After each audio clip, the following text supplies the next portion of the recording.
pas di perjalanan itu kita dengar bener-bener orang suara ketawa gitu kan, riuh banget ketawa gitu.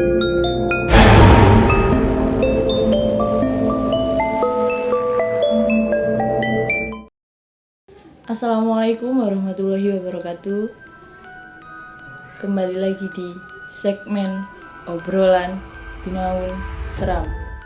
Pada kesempatan kali ini kita kedatangan narasumber Bu Santi. Selamat malam Bu Santi. Malam Mbak. Terima kasih menyempatkan hadir di channel ini. Ya, sama-sama. Bu Santi ini nanti akan menceritakan pengalaman mistisnya karena beliau ini sering melakukan pendakian gunung dan tadi sudah sempat ngobrol banyak beberapa gunung yang Bu Santi paparan kepada saya. Silahkan Bu Santi dimulai ceritanya dari sini. Nama aku Santi, aku akan menceritakan salah satu pengalamanku, ya pengalaman mistis yang selama ini beberapa kali aku naik gunung itu, yaitu di daerah Jawa Barat, yaitu di pas Gunung Gede Pangrango. Kebetulan itu tepat tahun 2015 itu harinya, kalau nggak salah tuh waktu itu hari Selasa, masih ingat hari Selasa, kita itu dari Bogor menggunakan kendaraan ke Gede Pangrango Cibodas itu, lewat via Cibodas ya. Kebetulan sebelum melakukan pendakian kita menginap di base camp dulu gitu, di base camp. Itu sekitar berapa orang Bu? Sekitar kalau nggak salah 8 orang. Kebetulan perempuan cuma 2. Saya dengan Yani udah itu, sepanjang jalan pendakian itu sih pertama-tama memang di siang hari sih nggak ada apa-apa gitu, nggak ada apa-apa. Pas begitu sampai ke atas yang mau sepertiga mau ke sini arah air terjun Ciberem, ke sini arah pendakian gitu, arah ke yang namanya air panas itu. Di situ udah mulai kabut turun, dan itu kabut turun tuh sekitar jam 4:30 udah itu kabut sudah turun. mulai mendaki Udah mulai daki sih sebenarnya, udah mulai daki. Dan tadinya cuacanya memang benar-benar cerah gitu, benar-benar cerah. Tapi memang alam tuh nggak bisa kita prediksi ya. Tiba-tiba hujan, tiba-tiba apa, ini tiba-tiba turun kabut gitu. Loh, rasanya cerah turun kabut. Nah itu ada salah satu memang teman sebelum itu di pos itu juga kita ketemu sama para tentara waktu itu, tentara TNI Angkatan Darat yang memang mereka melakukan bukan gladiresik sih, bersih gunung gitu, bersih gunung di daerah Gunung Gede Pangrango gitu. Udah itu aku bilang sama salah satu teman melihat salah satu gua di sebelah itu, kok ada gua gitu. Ini gua apa? Aku bilang jangan pernah ditunjuk. Aku bilang seperti itu. Udah itu aku bilang ini, terus kata dia memang anak yang bisa melihat gitu, memang bisa melihat gitu, bisa melihat. Dan aku bilang jangan terbawa, aku bilang gitu. Udah kita di sini dulu. Kebetulan memang pas kabut itu hujan turun tapi nggak deras sih, hanya rintik-rintik, dan itu lama banget. Sekitar aku nunggu di pos itu tuh sekitar 1 jam. Itu pukul berapa Bu? Jam 6.30. Dan saya sih melihat memang ada kelebatan gitu. Cuman aku bilang astagfirullahaladzim, apa itu? Terus kata suami bilang nggak apa-apa, itu mungkin hanya seiras dari pantulan cahaya gitu, seperti itu. Dan memang di situ memang tidak ada cahaya, kebetulan memang gelap gitu, memang gelap. Aku bilang pantulan cahaya dari mana? Nggak ada Mbak, itu pantulan cahaya katanya. Nggak mungkin, saya bilang, karena ini pendaki yang ini kita doang gitu, hanya kita doang 8. 6:30 itu udah gelap ya? Udah gelap banget, dan memang kabut dan apa itu, dan hujan memang udah. Aku bilang ya Allah, ini memang benar apa yang aku lihat gitu. Dan kebetulan temen juga yang perempuan juga megang tanganku dengan gitu. Saya bilang udah diam aja, jalan aja gitu. Habis itu ya saya bilang pengen melaksanakan sholat isya gitu. Nah, temenin wudhu, suami saya nemenin wudhu gitu kan, ayo gitu kan. Dan kebetulan memang ada siapa, aku cuma kita doang gitu yang naik gitu kan. Udah tuh saya sholat ya itu saya dengar suara bisikan ada bilang Santi gitu kan. Soalnya Dan di deket telinga. banget di telinga banget gitu suara makanya pas begitu saya udah selesai sholat saya bilang assalamualaikum tuh saya bilang gini sama suami saya, manggil enggak, kamu manggilnya enggak, kok suaranya manggil aku enggak, orang dari tadi kita di sini cuman ngomongin apa enggak ada manggil kamu, katakan kamu lagi pada sholat gitu. Aku bilang ya Allah siapa ini gitu. Ada saya bilang ya Allah, aku bilang ya doa juga sih, doa di dalam hati juga gitu kan, menghilangkan rasa takut gitu. Ya. Bohong kalau orang namanya nggak punya rasa takut Iya. gitu. Seberani-berani orang pasti takut. ada yang namanya rasa takut gitu. Dan di situ memang step by step saya bilang akhirnya berhenti kebetulan berhenti itu tepat pas jam 8 malam. Saya bilang ini udah dingin banget, kita berhentinya nggak bisa lama, takutnya ada yang kena hipo gitu kan, karena kurang gerak, karena hipo ini kan terjadi karena suhu badan itu tidak seimbang karena tidak gerak gitu. Kalau misalnya dingin tuh kita bawa gerak dan tidak beku gitu kan, karena yang banyak yang terjadi di gunung seperti itu gitu. Akhirnya saya bilang itu memang di pikiran saya tuh udah nggak fokus lagi. Saya bilang ini kayak ada yang ngikutin. Saya bilang sama suami saya. Karena dari awal saya ngeliat gitu. Dari awal saya ngeliat ini yang ngikutin siapa. Saya bilang gini, ya kalau dalam hati kalau memang ngikutin untuk niatnya baik nggak masalah gitu. Kalau untuk niatnya jahat jangan ganggu, karena dunia kita beda gitu kan. Dan satu, kita di sini nggak cari masalah atau apa. Kita di sini juga assalamualaikum gitu kan, seperti itu. Kalau memang ngikutnya niat baik nggak masalah. Kalau ngikutnya jahat pergi gitu kan. Terus kata suami saya udah makan dulu gitu kan, kebetulan makan cemilan, mereka bercanda ketawa-ketawa. Saya memang ketawa, cuma pikiran saya tuh bukan ke situ, gak fokus ke situ gitu, berusaha tapi tetap mengalihkan. Dan saya memang natap salah satu benda, bukan benda sih, memang kayak cahaya kelebatan sebelah situ. Memang saya bilang bukan cahaya itu lagi gitu kan. Dan saya bilang ini apa gitu. Cahaya yang sama yang waktu awal dilihat itu. Sama yang aku lihat. Saya bilang innalillahi wa raji'un, saya bilang nih. Apa iya itu gitu, sejenis ya mbak kun lah gitu kan gitu. Saya bilang ya Allah, saya bilang jangan itu. Saya memang baca terus ya saya ketawa gitu. Kebetulan posisi saya jalan nih ini suami saya leader nih gitu kan, saya di belakangnya, yang lain yang ke 78 tuh itu Donai, Jejen gitu kan, teman-teman gitu. Terus saya bilang ini, Jen, lu ngeliat nggak? Udah diem aja jalan gitu kan. Lu ngerasa nggak? Udah, gue kerasa nggak apa, kerasa dingin. Dia dialihin pembicaranya gitu kan, mengalihkan pembicaraan. Saya bilang ini kita udah mau sampai mana nih kan? Kebetulan sampai yang pas ituin air panas gitu kan memang genangan air gitu turun gitu kan, tanjakan di air panas gitu kan. Sebenarnya udah mau deket kandang batu, itu namanya kandang batu gitu. Saya bilang nggak mungkin nih Jen. Aku bilang Jen, lu nggak usah ngomong, ntar ngomongin di tenda aja deh gitu kan. Yuk kita jalan aja dulu gitu kan. Saya bilang sama suami saya, ya kayaknya saya ada yang ngikutin deh. Enggak, udah nggak usah diituin, pikirin gitu kan. Saya bilang nggak mungkin gitu. Di gunung tuh yang namanya hal seperti itu pasti ada gitu loh. Saya bilang nggak mungkin nih. Soalnya kenapa saya dan teman-teman nggak ngelihat gitu. Teman-teman Jajan bilang aku ngelihat, cuman aku diam gitu kan. Gak usah disebutin, kalau disebutin tambah seneng dia, kata dia gitu. Nanti dia ngikut mulu sampai pulang begitu kan. Dan aku diketawa-tawain sama mereka gitu, ketawa. Pas di perjalanan itu kita dengar bener-bener orang suara ketawa gitu kan, riuh banget ketawa gitu. Saya bilang ada pendaki lain kali naik gitu kan. Riuh tuh berarti lebih dari satu.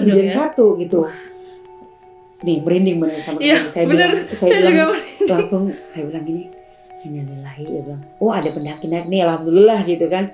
Kita sambil nunggu gitu kan, siapa naik, kita nunggu udah enggak 30 menit sih, pokoknya kurang lebih 20 menit di situ nggak ada satupun yang naik gitu kan. Saya bilang Jen, denger nggak lu? Iya katanya, orang ketawa riuh banget, tapi posisinya udah deket sih tapi nggak ada gitu kan. Kok nggak ada yang naik, kata jadi gitu kan. Habis itu udah jalan lagi deh gitu, jalan gitu kan, jangan diituin gitu kan. Itu pas dengar suara ketawa tuh pas masih istirahat tadi itu apa udah sambil jalan? Istirahat Terus Istirahat sambil tuh, nunggu. sambil nunggu. Mungkin ada ada orang. pendaki lain nih gitu, tunggu gitu kan, mungkin dia lagi bercanda-canda, memang doanya itu nggak ada gitu, dan suara itu hening, seketika memang hening lah, suaranya kemana hilang ya, suara yang pada ketawa gitu, kayak orang, kayak sejenis orang yang lagi ngumpul bareng, ketawa gitu, seperti itu cekika gitu. Tapi mayoritas yang kencang itu memang suara perempuan. Sebenarnya bukan suara perempuan, udah tuh diselingi suara kayak ayam, anak ayam. Kayak anak ayam itu. Seperti itu. Merinding. Ini benar merinding asli. Saya nggak bohong. Ini merinding. Anak ayam. Konon ini katanya kayak gitu. Seperti itu. Kalau suara anak ayam saya biasanya bilang, gitu. Allah Akbar, Allah Akbar. Saya bilang gitu kan, sampai saya bilang, ya Allah, Bismillahirrahmanirrahim, Allah la ilaha illallahul qayyum. Bisa saya baca gitu, saya fokuskan pikiran saya nggak ke situ gitu. Habis itu naik pelan-pelan, udah sampai itu, sampailah kita di kandang batu. Itu namanya camping, maksudnya dirikan kemah pertama di situ. Kejadian mistis itu berulang-ulang dalam arti memang benar-benar malam itu memang nggak bisa tidur. Satu, hawa dingin yang mencekam banget, udah tuh nggak ada pendaki lain. Tenda itu pun cuma kita doang berdua, tenda berdua doang gitu, nggak ada pendaki lain, nggak ada, benar-benar nggak ada yang naik. Ada yang naik datangnya itu udah subuh, bukan pas malam itu. Nggak ada gitu. Berarti ini saya bilang yang ketawa-ketawa bukan mereka gitu kan, istilahnya jauh banget waktunya gitu kan. Aku bilang, aku hitungin nih, pertama kita mau ke arah pos 1 udah begitu gitu kan, ke arah yang air panas juga udah begitu.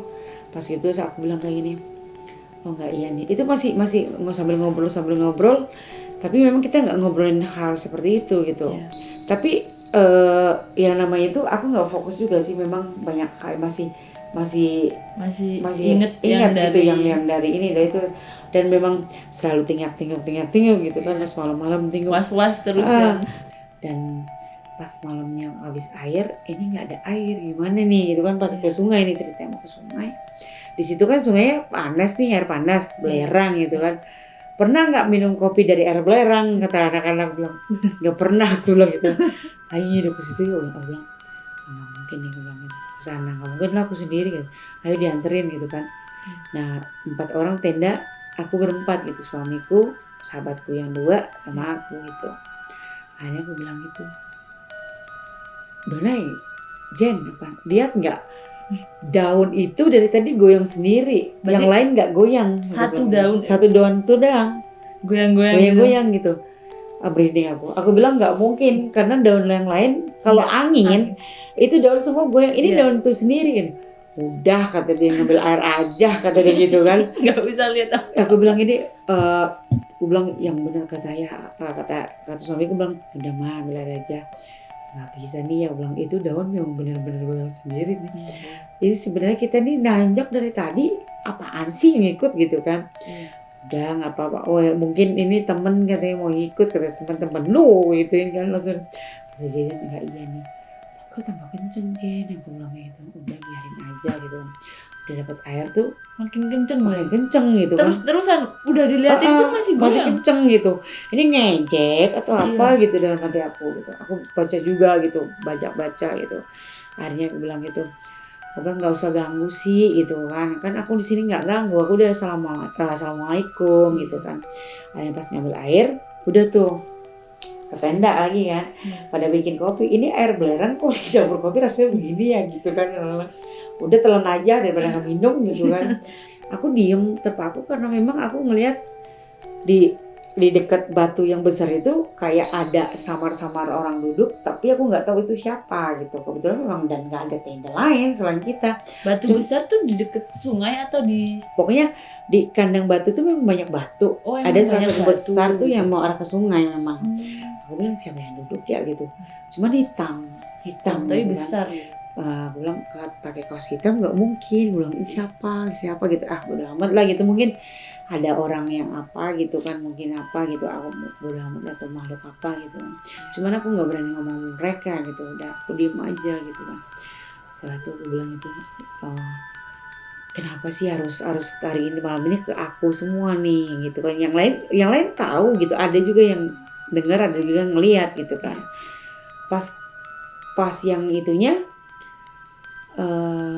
suamiku, kamu dengar gending nggak gitu kan, gitu kan. Sudah mulai. Aku bilang iya sih, cuman ya udah nggak usah bawa suasana, kata suamiku gitu. Sama kayak orang nyinden, tau nggak, yang Sunda gitu kan, gamelan Sunda tapi bukan Jawa Sunda, gitu. Saya bilang ini, masa sih tengah malam ada yang nyindennya, bilang gitu kan, yakin lah gitu. Akhirnya aku bilang ya gimana nih, udah tutup telinga aja gitu. Kapas mana kapas gue gitu. Cari kapas ditutup biar gak denger nih. Kedengeran. Tapi tetap juga walaupun ditutup memang samar kedengaran, kayak sejenis angklung. Iya, kalau gitu, Sunda khas banget. Angklung gitu kan. Udah Kayak gitu. Beda dengan gamelan gending di Jawa kalau gitu. kita gitu. Aku bilang gini, ya udah yuk, kita nggak usah tidur deh gitu ya. Soalnya kita pagi udah memuncak gitu kan. Itulah ketemu dengan yang bapak-bapak TNI gitu. Dan kebetulan bapak TNI juga bilang sih, di gunung ini bukan tempat untuk adu pengetahuan tentang alam gaib.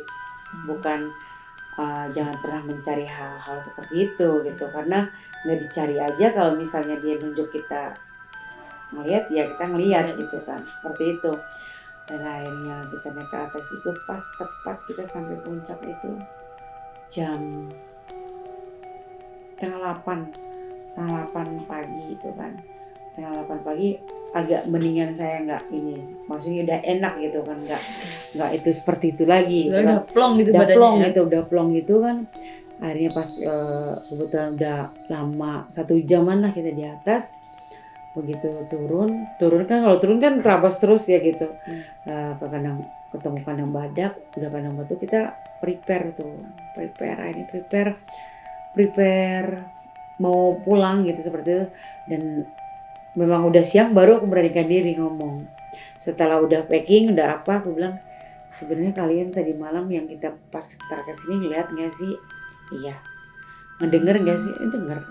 Cuman namanya kita nggak mau terlalu ini, katanya kan, terlalu parno, alihkan ke yang lain gitu kan. Jadi semuanya tahu. Ada yang nggak itu, cuma kami berempat doang gitu yang itu.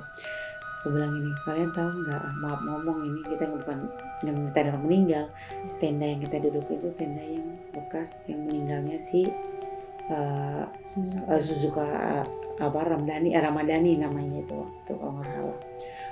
Kata dia, kak kamu gini nih.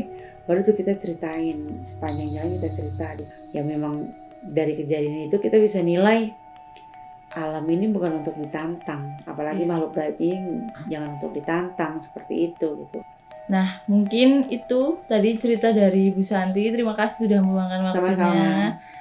Mungkin ada pesan-pesan buat teman-teman yang mau mendaki gunung atau suka mendaki gunung. Untuk teman-teman yang suka mendaki gunung, pecinta alam, baik Mapala atau Sinjapala, sendiri aja tapi pecinta alam gitu, kita jangan pernah menyebabkan ego.